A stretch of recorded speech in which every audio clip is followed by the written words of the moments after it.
Sirens, Slammers, and Service, a podcast for female first responders by female first responders. Hey guys, wanted to pop on here before we got into this next episode and let you know about a couple new rad ideas that we have for the podcast.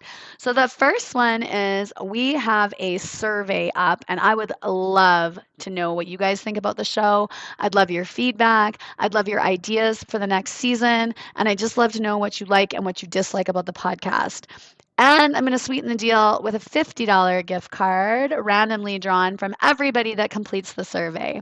The survey is going to be in the show notes of all of our shows. So no matter what time you start listening to the podcast at, you'll get a chance to win that gift certificate. The second thing that we're bringing in now is the ability for you guys to leave us a voicemail. You guys can actually call into the show, leave us a voicemail, let us know what you think about the show. If you have a funny story you'd like to share from your time as a first responder, I would love those and showcase those on the show as well. So make sure you guys check out that voicemail feature. It's going to be in the show notes, and check out the survey. Make sure you get that chance to win that gift certificate. And now let's get back to what we all came here for, and that's another badass female first responder. Welcome back, guys. Today I am joined. Season 5 has already kicked off to be so freaking rad, you guys. I love it. Today I am joined by not one, but two badass females from the Calgary Fire Department. I am joined by Carol Henke, who is the Public Information Officer and spokesperson for Calgary Fire. Carol has 23 years in with Calgary Fire. She's in her 23rd year, and she's already admitted to us that she is the local crier, not the town crier, just gets emotional. So we're already, heart sisters here because we're criers. And I'm also joined by Tania Tyson, who is a recruitment officer with Calgary Fire Department. Tania's been with them for 10 years and was previously a paramedic and an EMT and EMR. And you guys, I'm pumped. I can't wait to talk to you today. I'm so excited. I literally just cold called you. Daisy Van Ravensway, who was in our season 3, another phenomenal badass female. We had a really great conversation, and I said, do you know any other wicked females? And she was like, yes, I do, and gave me your contact information. And I just literally cold called you and was like, hi, do you want to be on my podcast? And you guys were like, sure, which is phenomenal. So welcome, ladies. How are you today? Doing awesome. Thank you so much, Nikki, for having us. I'm super happy to be here and help out with this podcast for sure. Yeah. And I mean, high praise from Daisy that she recommended us. I'm just so impressed. I've met Daisy several times and she is freaking amazing. She totally is. She's like, I said, she keeps trying to recruit me. She's like, you need to come. I was like, do you remember the conversation we had about how absolutely claustrophobic I am and how if you stuck me in a pipe with a tank on my back and then told me I had to just slither my way through, that I would Hulk out of the tube and be like, no. There is no, I love you, but there's no career in fire for me. I know that is not in my realm, but she's like, just try it. You never know. Just try. Well, I had a captain early on in my career from a different shift ask me my first day at the station, so Carol, what do you think about women becoming firefighters? And so here's how I answered it. I think this was the start of my spokesperson career, really, under the covers. I said, well, Captain, I don't believe that firefighting is a career for every woman, just like I don't believe it's a career for every man. Mic drop. Yes, totally. Yes, that's exactly right. I mean, and I think we could say that for any first responder career, right? Because people they bring that assumption in, oh, you're a female, or even as females, talking to other females. And again, I met Daisy in person at our female first responder day in June. A lot of the females that came out that day were, well, I don't know if I can do this. I don't know if I'm strong enough. I don't know if I'm tough enough. I don't know if I'm, big enough, physically, and is exactly it. Okay, so maybe that specific first responder career isn't for you, but maybe this one is, right? And just like males, maybe that one's not for you, maybe this one is. So, okay, well, I want to jump right into this, and we're going to go rookie up, which is highly entertaining because you're not a rookie, Tania, whatsoever. But we're going to go rookie up because you're this room, I definitely am. You're the youngest of our group today. So tell me your journey. And it started 2001, I think we said before we started recording. But how did you get to where you are right now, and kind of what led you into this career? Yeah, so really like you said, it did start back in 2001, where I did start thinking about emergency services. And really, I think it was just, I didn't really have any career aspirations right after high school. My family didn't talk a lot about post-secondary education. There wasn't a lot of post-secondary education within my family or even my extended family, right? So I kind of felt even just a little bit lost after high school, not sure of where to go. But I really did like sports. I played sports my whole life, so I knew I liked being active. I moved to Calgary when I was 21, and I actually started landscaping. I worked a few years in landscape maintenance and moved into landscape construction. So being outside and being physical, I just got in the best shape of my life, like working with those tools and working all day outside. And I really enjoyed it. And I thought, well, I can see myself doing something like this. I don't know that I necessarily want to sit at a desk in an office, and really just, I was on this journey of just trying to figure out where my career might land. And part of me thought I could probably landscape forever, but being that it was a really tough job, without a pension and that things, something for further on in my career, I thought I better find something. And I really stumbled across the fire department in that journey of just figuring out what I want to do and seeing the firefighters out there and in the community and how physical the job was, and just thinking, they're outside, they don't have to be in an office. So I sort of started doing my own research on it. And I think at the time they were doing a little bit of recruiting, but not a lot. So I did apply back in 2001, and I went and wrote my aptitude exam at the University of Calgary. And I was sitting in the theater thinking, oh my God, there's like so many people here. Like, this is insane. This theater is full. And as I left the theater, I realized there was like 3 other theaters full of just as many people. Oh. So yeah, it was a bit of, I didn't make it very far in that process. I think I got, after the aptitude, a letter saying, you need to go get some more life experience and whatnot, which, the next day as I walked into the gym at Lindsay Park, I saw a sign for an EMR program. And I thought, oh, well, this is good timing. So that sort of led me on the path to my first career as a paramedic. I took the EMR program and the EMT program, and I think I applied at least one more time to the fire department along the way. But again, during my EMT practicum, riding along on the ambulance, I was like, oh, this is something I never even had considered either. And I really enjoyed it. I had some really good preceptors at the beginning of my career, and I just loved the job on the ambulance, right? Like, and that sort of just kind of continued on that path and became a paramedic. So I think during that time, I still had fire in the back of my mind. Now I was within the fire halls, and I could kind of see firsthand what the fire hall life was like. And again, there wasn't a lot of women back then that I would run into, right? So I think it was kind of in the back of my mind, but I was a little unsure, and I really enjoyed the job I was working as a paramedic. So I ended up staying for, 11 years, 12 years as a paramedic before even really considering coming back over to fire.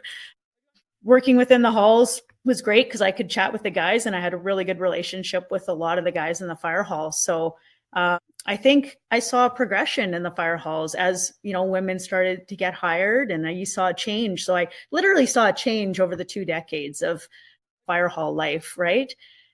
And then, in 2014, I came over to the fire department as a fire response paramedic, which was a new program to the fire department. They were finally, they had put this program together to deal with rehab on the fire grounds. So recognizing that EMS was very busy, we would attend fire calls, but we didn't necessarily have the resources to sit there throughout an active fire and manage the firefighters appropriately. So Calgary Fire Department put together the fire response paramedic team, and I was one of the sort of, I guess, pioneers, one of the first FRPs in that program.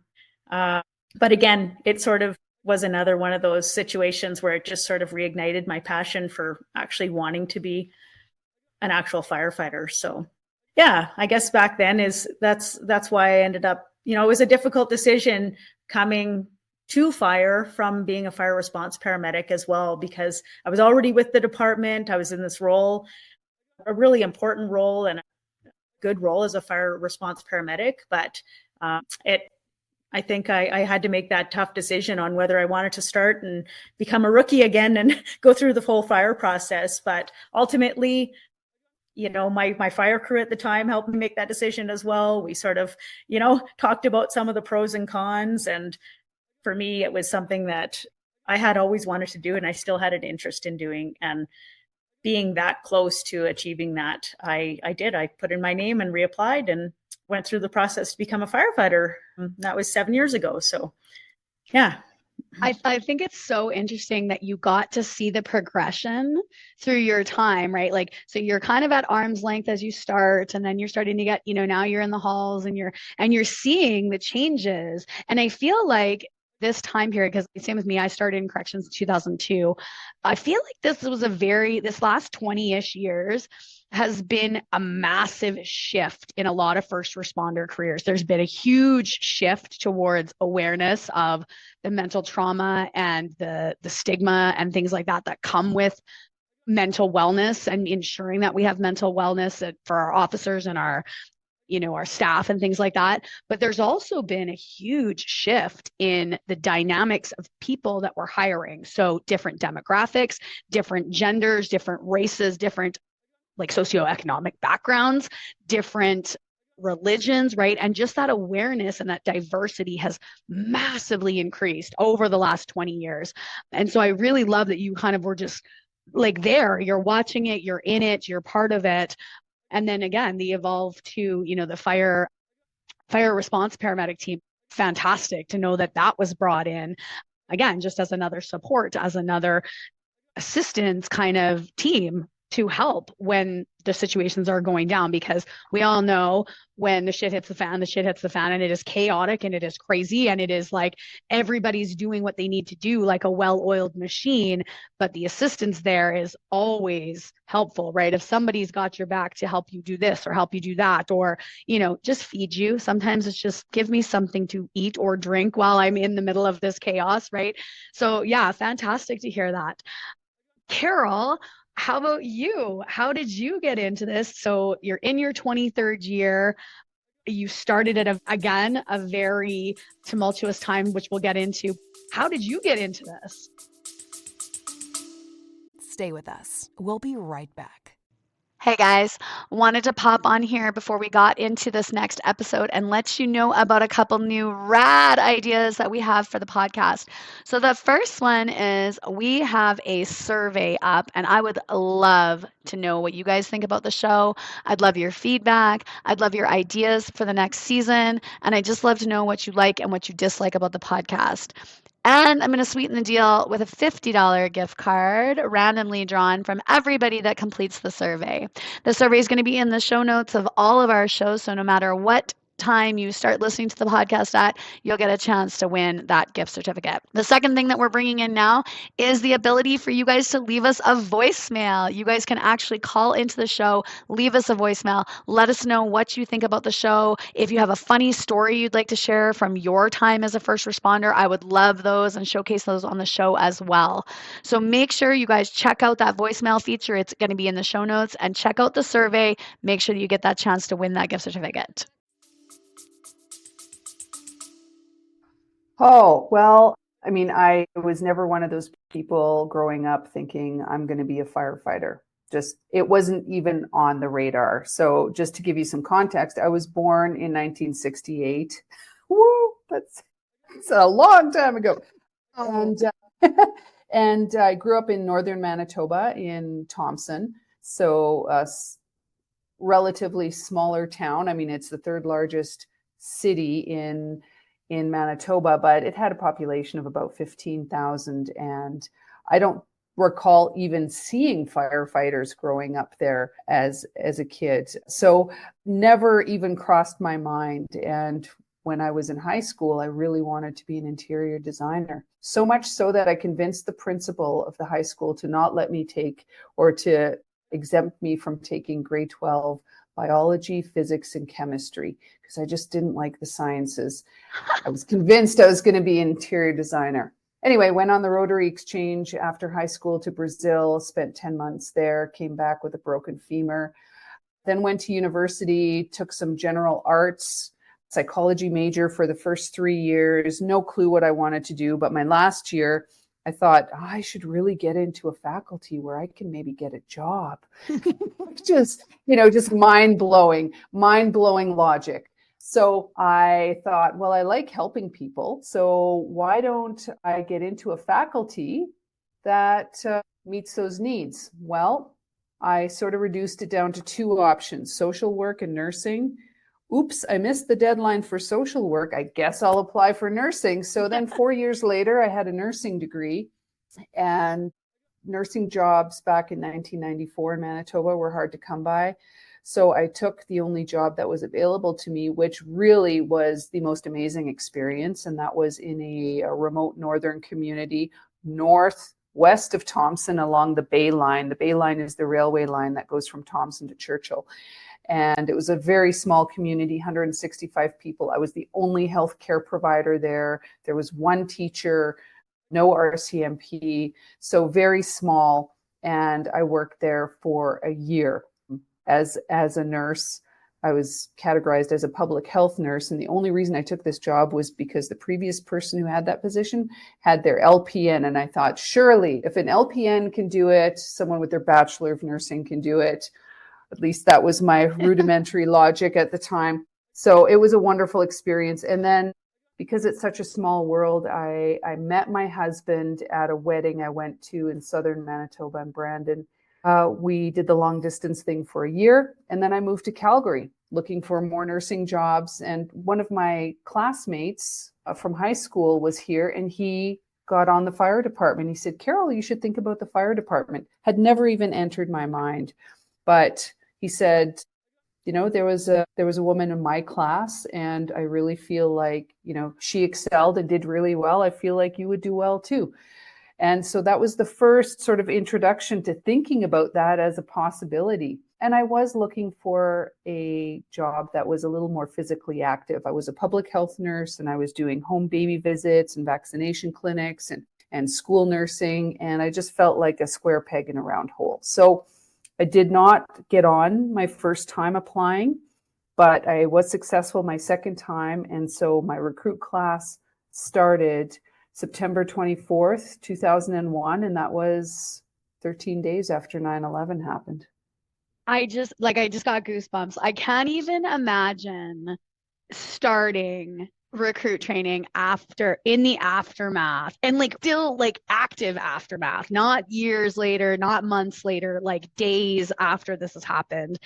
And we've literally the world has watched the devastation and the destruction, and then the sacrifice and the dedication and the hard work, I might cry, of the first responders that were there.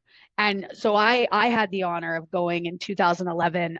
I was a part of the World Police Fire Games, a rugby team, the Canada rugby team. And we went to New York and met countless people at the games that had officers from New York. We went and did a trip to, the World Trade Center, they were in the process of creating those big pools that they now have, and walking through and hearing the radio calls. And I'm like it was probably one of the most emotional days I've ever had. It was because you just think to yourself, after having been in the role, by that time I'd been in for, I don't know, 9, 10 years, 11 years, something like that. 9 years. Yeah, bad math. But knowing you've responded, you've been that person that's responded. So you know exactly what's going through their head as you are racing to a code or to a call, and you can hear them on the radio, and you know that they're dialed in. And then just knowing that they also know as they climb these stairs, chances are you're not coming out, but you're still doing it. You're still going up. You're still knowing there's people to rescue. There's things that need to be done, right? So and what was that experience like? When that first day of training, was there a little bit of the shell shocked of looking around the room and everybody going, holy, do we know what we've gotten ourselves into? Or, Oh, training was each day was a really challenging adventure. And the first day that we arrived, It was back in the day where we still had to write a threshold exam. So basically you arrive, you have a tentative job. So you arrive and the first thing you do is you write an exam. So you're given this huge binder. And if you were already familiar with the fire service and you were a volunteer firefighter, a lot of the material would be familiar. For me, it was more of a struggle because everything was unfamiliar. I didn't have any sort of firefighting background. So it was more challenging, and it was a lot of studying, a lot of memorization. And if you didn't reach the, I think, 75 or 80% for that threshold exam, you were out. You did not start recruit training. So thankfully, I was successful. My class was 12 people. There were 2 women and 10 men. And it was, I mean, every day was an amazing adventure. It was super challenging. And you're just like, I don't think that I thought a lot about 911 just because, or 9/11, because we were so busy. There was so much work to do, and you were just exhausted at the end of every single day. But I mean, I wouldn't change it for the world. I really wouldn't. And I don't regret. There is not one day that I've regretted joining the fire department. That's not to say there have not been traumatic, sad, challenging days where, you know, you really wish certain things hadn't happened, but that is the nature of our work. And we unfortunately do see some very, very devastating and traumatic things. We're there to make it better, but you still take it in. You know, you still absorb that. Yeah, for sure. I think that that's, you know, when I talk to people, when I interview, you know, guests and things like that, a lot of the things, it's either we fall into one camp. Yes, we 100% knew this is what we wanted to do since we were a kid. Yes, saw the red surge, I'm going to be an RCMP. Or saw that fire truck go by, beep, beep, I'm getting in that baby, right? Or the flip side of exactly like you guys are saying, you know, I don't know what I want to do. I'm in university. I should probably get a job at some point, maybe, right? And then they kind of fall into this career. And I think that regardless of the camp that you come from, we feel before you get in, and again, this is to any listeners that are out there that thinking about a career as a first responder, a warning in that you think you know the level of trauma and destruction that you're going to see before you get into these jobs. You're not even close. Whatever your imagination can come up with, it's not even for whatever movie you've seen, whatever gory, horrific thing you think that you've seen and you've witnessed, it's not even close to what you're about to see. It's not like it doesn't even, and that again, not as a scaring point, but as a very realistic point of thought.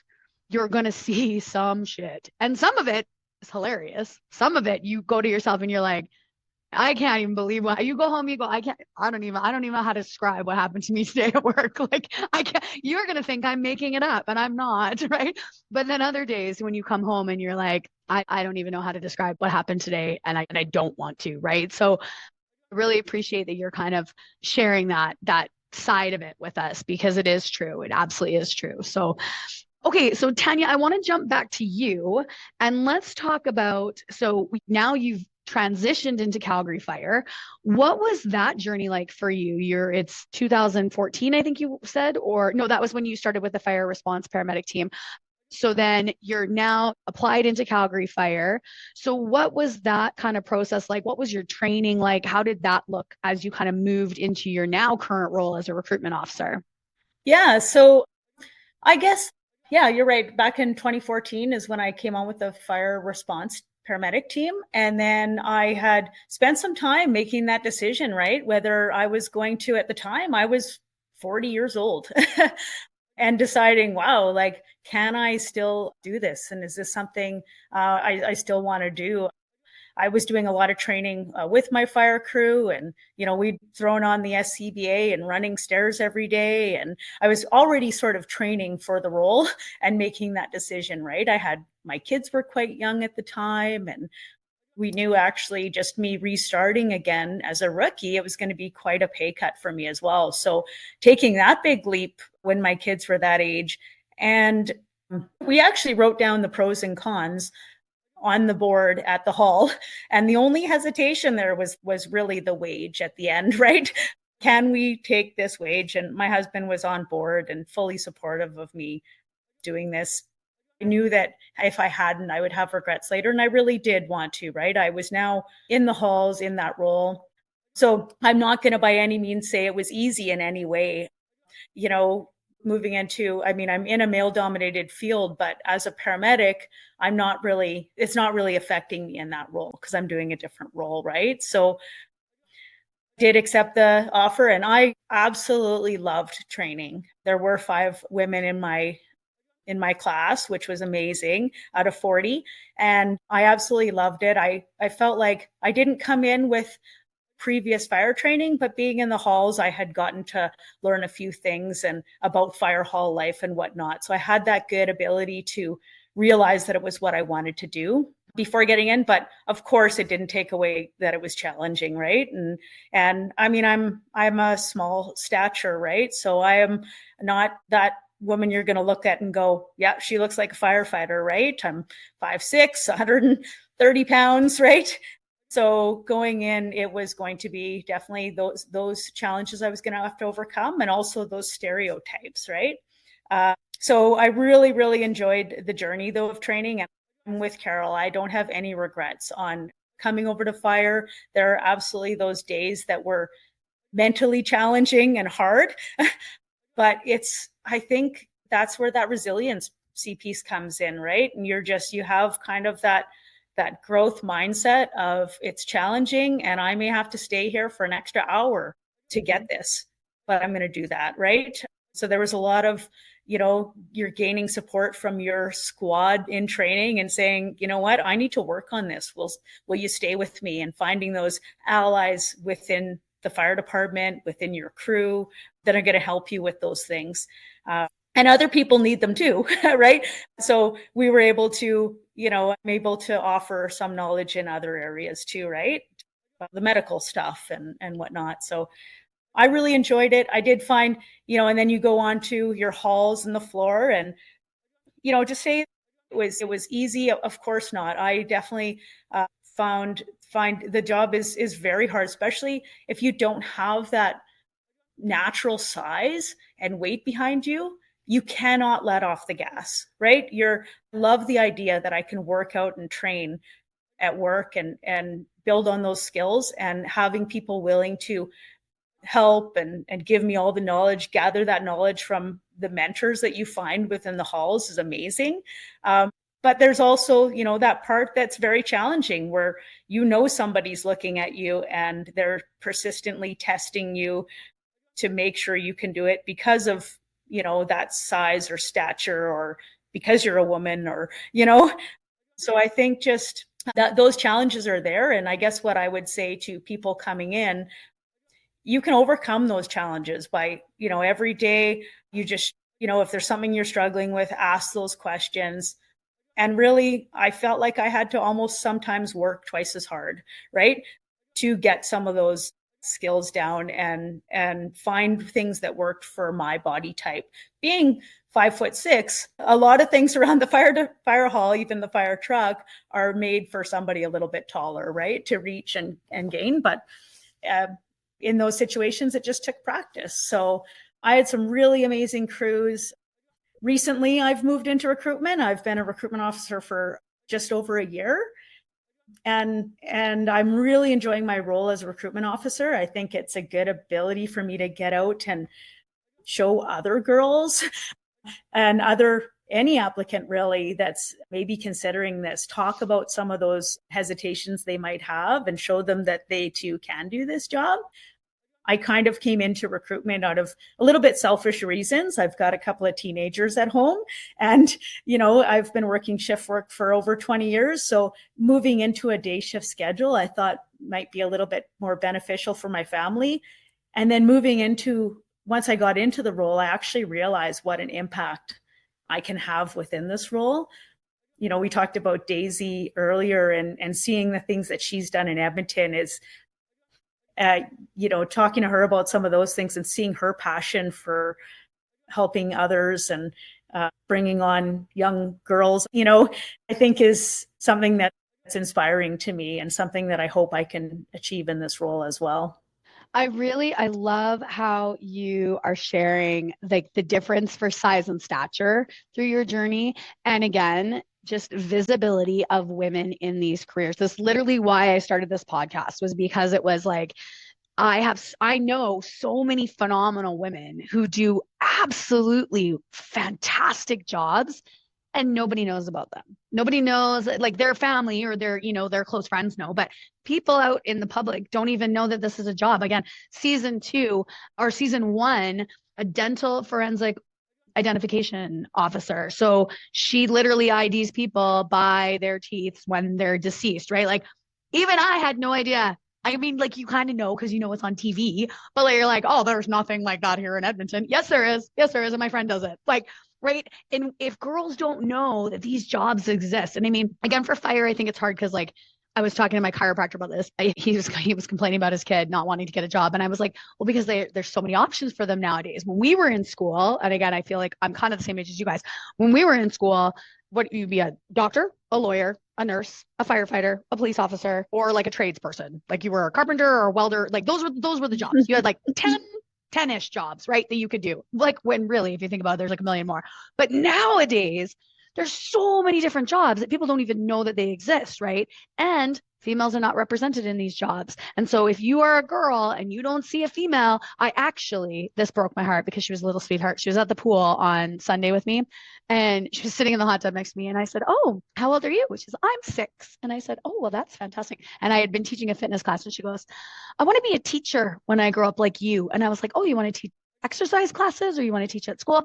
She goes, well, I can't really decide. She was really well spoken. I can't really decide. I want to be a police officer or a teacher or an exercise teacher. And I was like, well, I said, like I used to be a corrections officer and I'm an exercise teacher. So you can do both. She goes, girls can be police officers. And I was like, damn girl. Yes, we can. What? How do you not know this? But then I thought, right, if she's never seen on TV or has never seen in the public a female police officer, of course she's going to think you can't do it, right? She's 6. But like, if we show them that there are these women out here doing these jobs, then absolutely, yeah. So, and just again, size and stature for our listeners who are new or who are thinking about these careers, don't think that I'm 5 feet. I am 5 feet tall. Like Daisy, when she came to the female first responder, her favorite tool is like the stick that you pull ceilings down with. I know there's a better name. I know I should know the name of it because she told me. And I was like, oh, yes. I was like, show me where that is. It's at the very top of the truck. Like it is like up at the top. And so she goes and she pulls it out. And it's not light. Like it's a big, huge metal rod. And she pulls it out. And I'm like, well, A, I can't even reach that. Like, and B, like to reach over my head like that and pull that big heavy. I was like, oh my, okay. I was like, how would I do this if I'm like me? And she's like, well, then you climb up here and then you do. And I was like, okay. So it's just learning ways to make things work for your body. It doesn't mean you can't do it. It just means we have to work a little harder to figure out how my body mechanics are going to make me be able to do that job or to lift that thing or to, move it or whatever we need to do. We just have to figure it out for ourselves. And so I love hearing you say that like, that was part of it for you. Part of your journey is just training yourself in that. Just because they say this is how you're supposed to do it, sometimes that's not always how we do it for everybody. That's probably made for a man that's 5'10", 6 feet, 200 pounds, right? Average male height and weight. Well, not even men aren't all average height and weight, right? So finding things that are going to work for your body. That's, yeah, exactly right. Work smarter, not harder. Hey, and you know what? As women, we're very good at that. Okay, so Carol, I want to jump back to you and tell me, so again, you've gone through your training, you're out into the halls. How did your journey look coming from that into what you're doing now as the spokesperson, which I have to say, you were very good at your job. Like, boom, I can pick it up right away. But yeah, how did that look for you? Oh, well, when I started with the fire department, never thought in a million years that I would be the spokesperson for the fire department. But, your path always takes a twisty, windy. There's never a straight line. And at least in my life, and I am such a jack of all trades. Like I have so many different interests and I like variety and I frequently need change in my life. That's just who I am. So when I started with the fire department, I actually had transitioned into different nursing roles. So I worked part-time for Safe Works, our needle exchange program, so working with marginalized folks, and also for the family planning clinic, so dealing with teenagers, young adults, and their sexual and reproductive needs. And so I continued doing that because I really, really enjoyed that. And so I was pretty busy. Had a child in December of 2005, so went on mat leave, and for a year. When I went back to the floor, after a while, my husband said, we don't have as much family time due to the shift work. So I applied for a fire inspector job. Those positions are now called safety codes officers. But I did that. So learning about the fire code, compliance, and a big part of that is educating people, building owners, building managers. Typically, most people are not doing something wrong because they want to. I mean, sure, there's a small percentage of slumlords who don't care, but most of the people want to do the right thing and they just don't know what all the right things are. So it's our job as inspectors to educate them. Then an opening came up with community safety. So our community safety department is basically the group that leads and implements all sorts of fire prevention and fire safety education for the public. And so I did that for 4.5 years, really enjoyed it, got better at public speaking, really well versed in all of our safety messaging. So that just rolls right off my tongue now. And then an opportunity came up. There was a posting for the PIO position, and I was encouraged by a colleague to apply. And now I've been doing that job for over 11 years. So here I am. And I want to add on to there that one of the subtle benefits of me being in the PIO role is that as a woman being in the media on a regular basis, I am that subtle reminder that yes, women can do this job. And I get recognized now when I go to the store or whatever. Oh, you're the woman from the fire department. And you just hope that resonates with people who maybe are thinking, can I do that job? I'm a woman. Can women do, So in a subtle way, I never make a point of overtly talking about that, but I think that's one of the more unconscious and subconscious benefits of me being in this role, is that reminder that here's a woman in uniform, and it becomes normal for people to see me talking about fires and other incidents on the news. There's Carol from the fire department. So I hope that has had subtle impact, over the 11 years that I've been doing this particular job. Oh, for sure. I think it has. I mean, and like you said, just visibility, and showing, yes, women in uniform, like this, it's out there. We're here. We're not going anywhere. There's more of us coming. Hold on to your hats, boys. And I love that you shared other roles within the fire department, because I think, again, as I talk to, RCMP or Edmonton Police, people think police officer, you're just the officer that's in the car that's on the street. Fire department, you're just the firefighter with the hose and the truck. And, like that's all you think about. You don't realize there's these other facets, like recruitment officers, like community outreach workers, like, the safety codes officers, who that yes, maybe, fighting fires and being out there on the truck, maybe that isn't for you. Maybe that's not what lights you on fire. But maybe educating people and making sure that buildings and homes are safe, maybe that lights you on fire. Well, there's an opportunity for you. Maybe it's, again, going out to schools and community events and really talking to people. Maybe that lights you on fire. There's an opportunity for you, right? So love that we share that there's all these other kind of facets within that stereotypical role, right? That, yeah, you can fulfill what lights you up in these traditional careers. So that's awesome. So I want to jump in now, just because I am cognizant of time. I want to jump in now because you guys are both obviously in recruiting. We love Calgary Fire. My friend's husband actually just joined in. I think he graduated in June. So Tania, I hear you on the massive pay cut, because he was also a paramedic before, and that was a big thing. Him and his wife were like, my God, how do we make this work? And they when you said pros and cons, like we were camping with them before the year before, and they were literally like, "Okay, Nikki, what do you think? Here's our pros, here's our cons." And I was like, "Okay, let's talk through this." Because it's the same thing, right? It's not that there's a change to shifts. I mean, like the shifts change, but you're still a shift worker. You're still calls in the middle of the night. All that stuff is still the same. And it came down again to pay, but it also came down to that he was just had become miserable in his career as a paramedic. He was stagnated and he wasn't happy, and he made the leap, and he is the happiest guy I've ever seen, like in my entire life. Now when we hang out, like he is so happy. He loves loves what he does. He's like, "Why didn't I do this sooner? I'm an idiot." Right. And I'm like, "Well, you're also broke. That's okay. It's fine. Totally fine." Totally fine.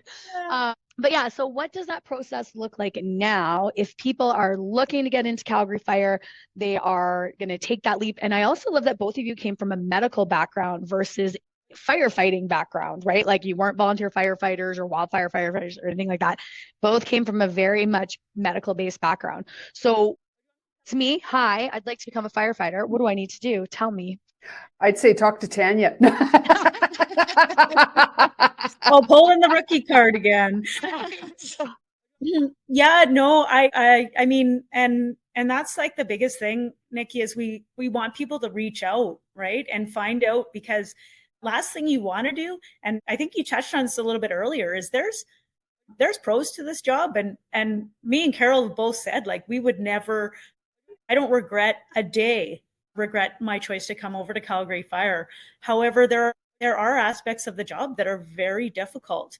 And I think the more you can do to find out exactly what the day-to-day duties of a firefighter are, what the jobs entail of a firefighter, what our training program looks like, the more you can find out, the more you're actually going to realize before you get it halfway through training and realize, so this isn't for me.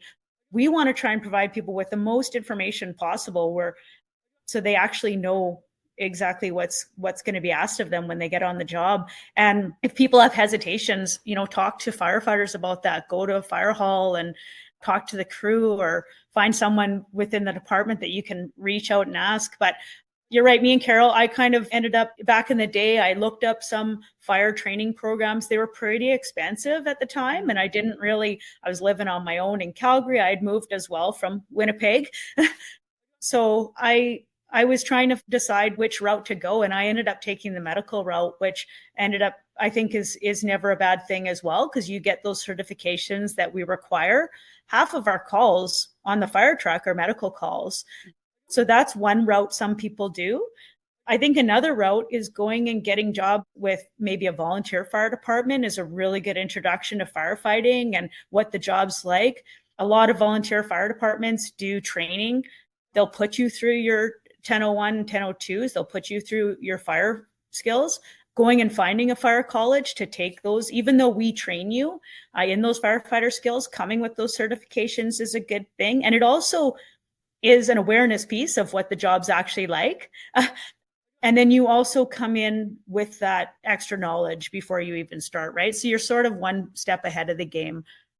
I didn't have that firefighter background, but I was happy to be in training and have, learned a few things from my crew. I had been in the fire halls for a long time, and then I had my medical skills. So when we got to the medical training, I was able to go, okay, well, this is kind of almost like a spare for me, so I can focus on these fire skills that I don't know so well. So anything related to firefighting that you can get beforehand and get experience on is going to help you not only in training, but when you hit the floor for your halls, you're going to have that extra knowledge that's going to get you some, when you're being evaluated, you're just going to be that much ahead of the game. So those are the two routes I usually tell people. However, we also, anyone who brings in a trade, as we know, all the calls that we do in firefighting, we do a variety of different calls that can involve, a lot of times being an electrician can be very handy on the fire truck, right? So that would be sort of the recommendations I would give to someone, and that I normally do give to someone if they come. And working within your community, getting some community experience, right? Volunteer experience goes a long way when you're applying for a job where, a lot of people come and say, well, why do you want to be a firefighter? Well, I want to give back to my community. But show us you've done that, right? And those are that prove to us that that's what you want to do, because that's what you show in your resume, right? That you've done those things. So Yeah. So do you guys have like info sessions? Like, you know how Edmonton and assume Calgary Police does the same, but like they'll do like here's an info session Wednesday night, 6 till 8. Come and we'll tell you about this career. Does Calgary Fire do something like that? yeah, we ran a series of information sessions in the fall, right before we opened up our process, and they were amazing. We did some virtual, but mostly it was in person. We did an Eventbrite where potential applicants would come into the MAT Center and we would run them through aspects of our physical. Awesome. So we'd get them to wear a weighted vest and walk on the step mill. We had them running up and down the stairs with hose, and just, we had firefighters from the floor come and show them all the equipment on the truck and give them that. And that was super valuable. I mean, a lot of, I think even in those sessions, we had people walking up the stairs and realizing they had a fear of heights, which is a good thing to figure out before you go into training. And then it just gives them that opportunity. We give them a presentation on our 10-step process and what can help them throughout get the process, and just let them ask whatever questions they want, right? So before a process, usually we'll start running those 3 months or so before we open up an intake. So do you guys recruit once a year? Or are you twice a year? Is it as needed? How does that work? Yeah, it's usually based on sort of operational needs, and when we're given that, okay, here's the budget and this is how many we're going to be hiring. So right now we've been it's a great opportunity for people to get on with the fire department and apply, because we're hiring so many firefighters right now. I think the stats were somewhere between 400 and 500 over the next 5 years. So yeah, in an intake, we just closed our intake, and I know it's common knowledge now, so I can say that number. I think we got about 2,856 applicants for this intake. So yeah, it's definitely, we'll have our work cut out for us in the next year, and then hopefully being able to open up again next year. So the process is essentially, you're saying like 10-step process. So like, what are those 10 steps? Yeah. So first, what we did was we opened it up for a month, and you can just apply online and put your resume and cover letter in. And then from there, we'll have you write the aptitude test, which tests you on a little bit of English, math, mechanical aptitude. And then there's some psychological sort of behavioral based questions in there. And then from there, at every step, you sort of have, it's sort of a pass fail at most steps of whether you make it through to the next step. And that's always sort of been the process. Those steps have changed a little bit over the years. Really, from there, we do a little bit of a pre-screen interview, which we want to make people a little bit aware about the job. This used to be sort of a one-on-one. We'd call every candidate. They'd prepare a little bit for that interview. But really, it's just kind of helping them prepare for the next steps in the process. Our panel interview is a behavioral-based interview, and that's where we find we do lose a lot of our applicants at that stage. And that's really just, life experience or preparedness for that step. And then we have our physical CPAT, which is our physical test that's a pass fail. And then we also do a treadmill evaluation. So that's more near the end of the process.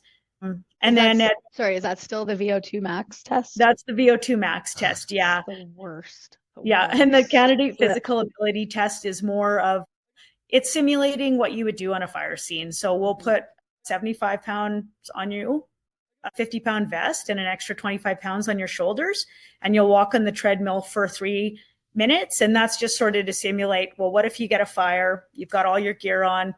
You're carrying some hose. You got to climb up a few stories to start fighting that fire, right? And after that, you still need to be able to fight the fire now. So then after that, we run them through a circuit of firefighting skills. So yeah, in the end, they end up going through this whole process. And after every step, they actually do a kind of a final evaluation at selection committee, which is just where we get together and just look at the whole picture of that applicant and determine if they've made it through all the steps and if there's been anything that we've seen along the way that would make them not a fit. So you're narrowing so say we've got 2,850 applicants. We're narrowing it down to classes of 40-ish. Yeah, right now we're taking about 3 classes of 44 every year. Yeah. Wow. So yeah, and that's probably going to go on for at least the next, I think, 3 years. So Okay, so you got to be the best of the best of the best, and you got to pass every single stage and be the best of the best of the best. So start your preparation now, people. I will say this from my role of doing fitness testing for law enforcement. The number one thing that the world is failing miserably at right now is preparation. People are vastly, vastly underestimating the level of preparation, fitness, and mental that you need to get into this law enforcement or first responder career. It is so frustrating to me because there are some really great candidates. I used to be a hiring manager within corrections, and really great candidates, but they are so unfit or they are terrible at interviews, like the interview. And it's like, with just a little bit of work, you could be where you need to be, but you're coming in and you're not prepared. So for our listeners out there, if you're thinking of a career in fire, you just heard from the experts, they're going to be hiring a lot of people. They just closed. You have a year to get your shit together. Start now, January, resolution. Let's go. Let's get ready, because you want to be the best of the best and you don't want to be that person that gets removed at each stage, right? So, yeah.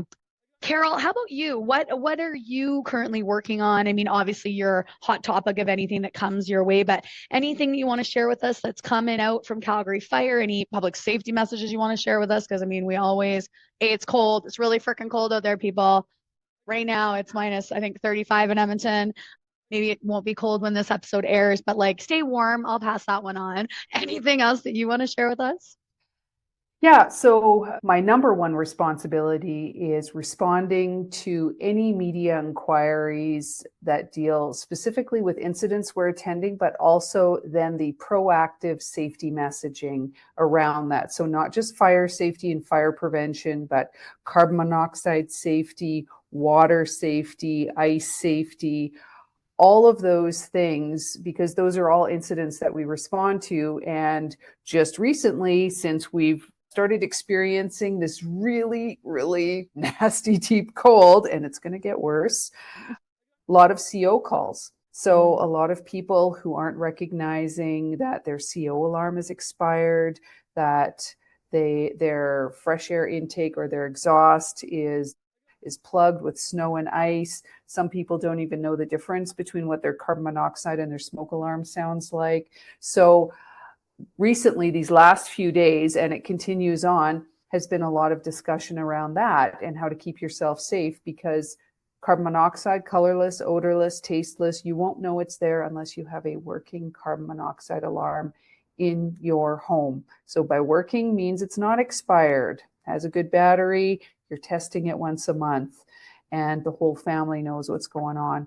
So really, really important. Basically, that's my number one priority. I do have a part to play in all sorts of different groups and activities at work. I'm sort of like the internal 311 for all things communication. I get external requests. I also book truck requests for community events. Just do a broad range of things. But my number one responsibility is being available to media whenever they need me to speak to an incident or proactive messaging that can, at the end of the day, hopefully save someone's life. That's awesome. And like I said, you're phenomenal at it. You're absolutely slaying this role. I'm not gonna lie, slaying practice, it. practice. I think that, I think it does. It takes a little bit of like that presence of self though too, right? You have to be confident. You have to be confident, and not only in your abilities, but in your messaging, in your agency, right? In the support of the workers around you, right? So yeah, totally killing it. Absolutely. Okay, well, I want to wrap up because I know, again, you guys are busy, busy bees. You got lots. I'm sure that the press is probably calling you right now and being like, what are you doing? And you're like, well, I'm on this very important podcast. I did mention that to CTV. Well done. But I want to wrap up with some rapid fire questions for you guys. Super fun, not too crazy. Just I like to kind of keep you guys on your toes at the end of the episode. So first one, and Carol, you can do this for right now, or you can do this way back in the day when you were at the halls. What is your favorite food or snack to eat while you are on shift? Oh my goodness. A year ago, friend introduced me to this Thai place that's actually not far from fire headquarters here, and their tom kha soup, I order a double order. Like, I'm probably the only person that does this, and it is my favorite, like, coconut savory soup.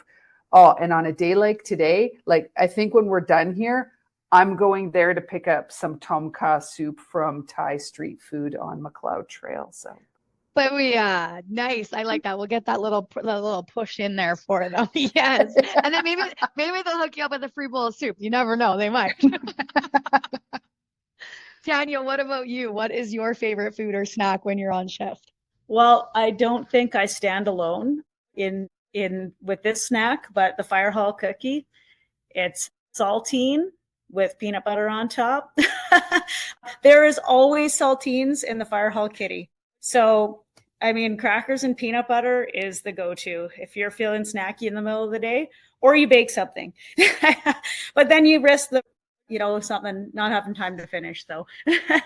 That is so funny because that would be in the middle of the night shift because there's nothing open in the jail, right? Like the kitchen's closed, cafeteria's closed. And again, back then there was no skip the dishes. There's nothing like nobody's coming to the jail at 4 a.m. to give you tom yum soup, right? Like nobody's bringing you that. So it would be the same thing. And they used to like lock our staff kitchen with like a roll bar, but you could just kind of like fiddle your hand in and grab a pack of saltines. And again, you would usually somewhere off of some inmate's tray in the desk, there would be extra peanut butter or jam. And that would literally be your snack at 4 a.m. if you ran out of all your food or you didn't want to eat what was in your lunch. You're like, saltines and peanut butter, delicious. I think if you're in a fire hall without tiger tea, the Bengal spice, and saltines and peanut butter, it's not a real fire hall. That's excellent. Excellent. Okay. Second question for you guys. What is your favorite piece of equipment to use when you're at work? So that could be when you're on the truck, could be what you're doing right now, could be anything like that. Favorite piece of equipment? oh, that is a tough one. I would have to say the medical bag.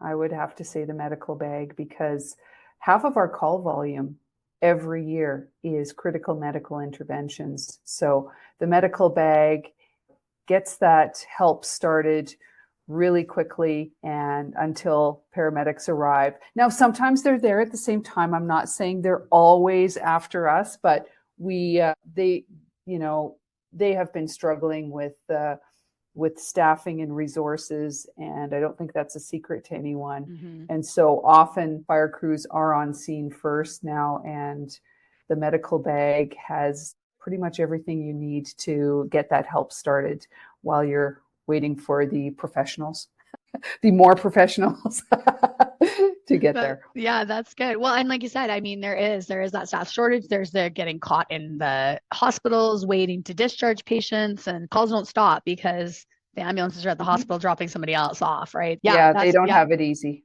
They do not have it easy. And Tania, how about you?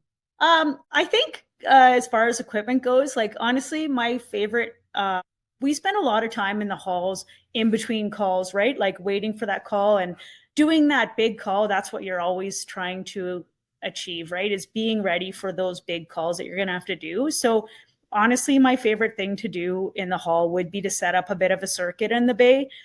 A lot of the halls, we'd order those big tires that you could flip or ropes, and just honestly doing some workouts with putting the SCBA and the gear on and just doing those workouts with the gear. So I'd maybe say the SCBA just because that's the equipment that I've spent the most time on, right? Just getting used to that feel of it and moving around and crawling around in it and coming up with different unique circuits just to get you ready for those.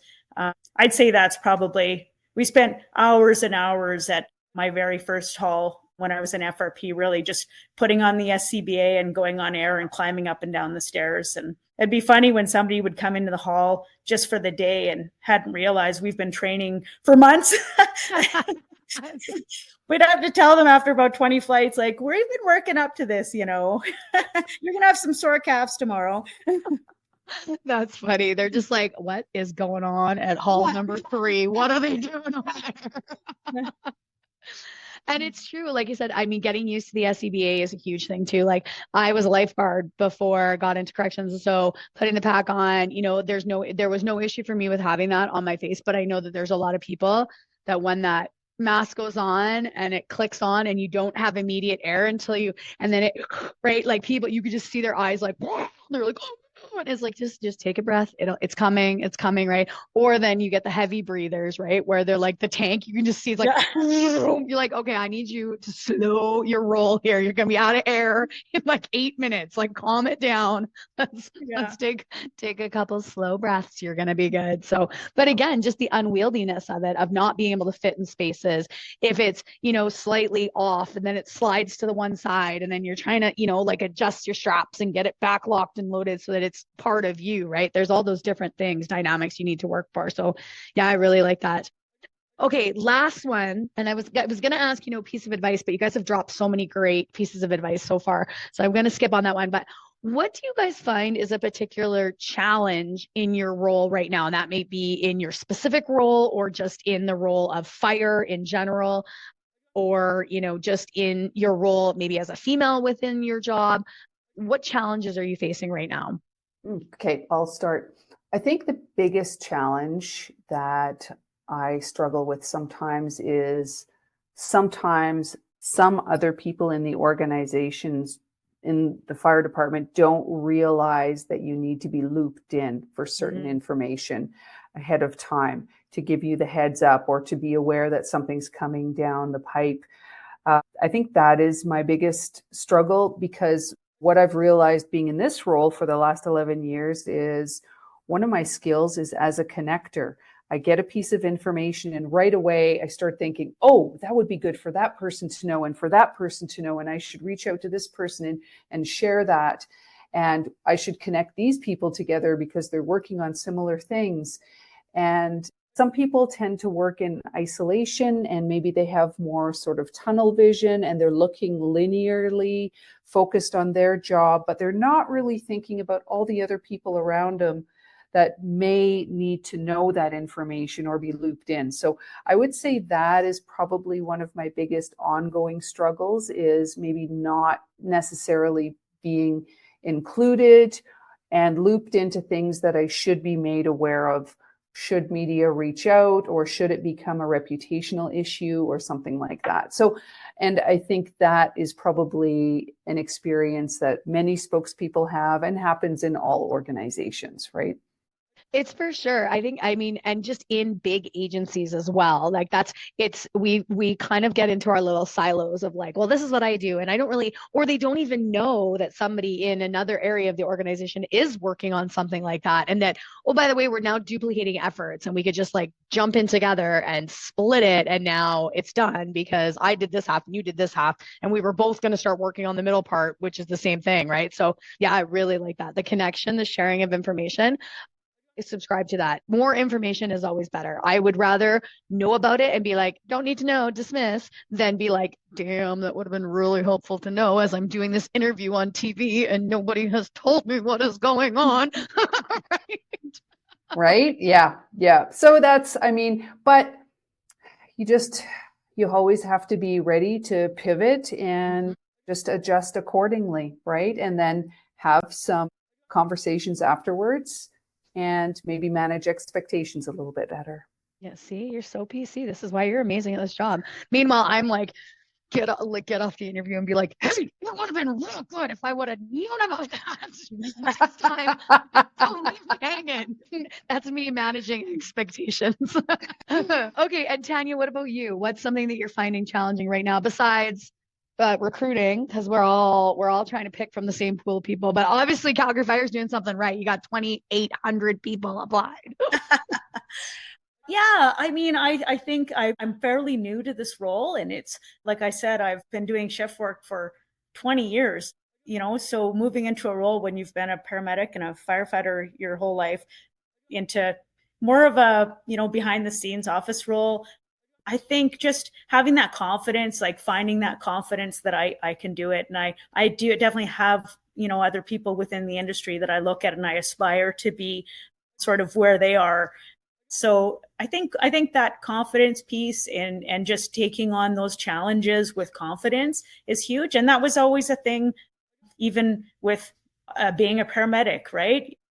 You notice that when people start, they're not that great, and I can pick out a new paramedic in seconds because of the confidence, right? And as soon as they get that confidence, they do the job way better. Same with if I had a crew that fed me confidence, and really drove that, I could do so much better. I would perform so much better, right? And so, but I have, I think in this role, I'm finding it within myself, and I've got a really great team in the recruitment. So that's really helping me move into this role. And I think accept challenges and take that on. So I think just when you constantly move to different roles, it's always that beginning piece of finding that confidence within yourself. And once you do, you end up performing that role so much better. So, yeah. I think it's hard too for you in that role because recruitment is always evolving, right? There's always new ways to reach new people, or it's like you're not always following a set template. Like, yes, okay, we'll go to schools and we'll go to career fairs and but like, how else can you think outside of the box and reach new people? What other event should we go to? So it's not like you're following a rote plan that you can go, okay, yeah, I'm really comfortable because we just do this, this, and this. These are the 5 things we do to recruit people. It's like, well, we want you to be really creative and come up with some new ways and find us some new people. And you're like, okay, great. Let me just take a hot second and think about that. Right. So yeah, exactly. And I love those challenges. And you know what? I'm full of ideas too. And then it's like, then there comes that piece of like fulfilling that idea. I've invented hundreds of things. None of them have come to fruition. So that's the struggle, right? Is just kind of coming up with those ideas and then also like moving forward with them, which is great. Why we have such a good team that I think a lot of these things probably, these ideas and thoughts are probably, yeah, there's so many good things to come. That's awesome. And I think we'll end it on that note. There are so many good things to come from Calgary Fire Department. So hang on to your hats out there, listeners, because you're going to see some amazing things coming from both of these women in the next couple months here and over the next couple years. So again, ladies, thank you so much. I know, like I said, how busy you both are and how much you have on your plates. And so to be able to fit me in to do this interview and to sit down and share all the things you shared with our listeners, I greatly appreciate it. Both totally badass. Love you both. Love the energy you're putting out and the work that you're doing. So keep it up. Any last words for our listeners before we sign off? If you can see it, you can be it. And thanks to you, Nikki, for putting this podcast out there and sharing the stories of so many remarkable women who are kicking ass and taking names. Yes, I love it. I love it. That's fantastic. Anything from you, Tania? Yeah, no, I think Carol said resonates as well with me. And you know what? Carol has definitely, was that inspiration to a lot of women in my generation, Carol, and the women that came on in your generation. And I'm really hoping to do the same for the next generation of females. So yeah, thanks so much for putting this on and hopefully getting a good message out to people thinking about it. Perfect. Well, we will leave it at that. I hope you ladies have a wonderful rest of your day. Stay warm. Check your carbon monoxide monitors, people.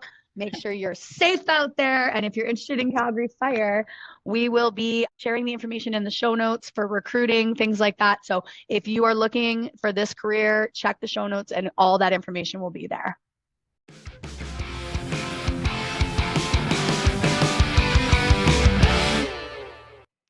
Well, that's it for today, folks. Thanks so much for tuning in, listening, giving me your time, your energy, and your attention. I completely appreciate it.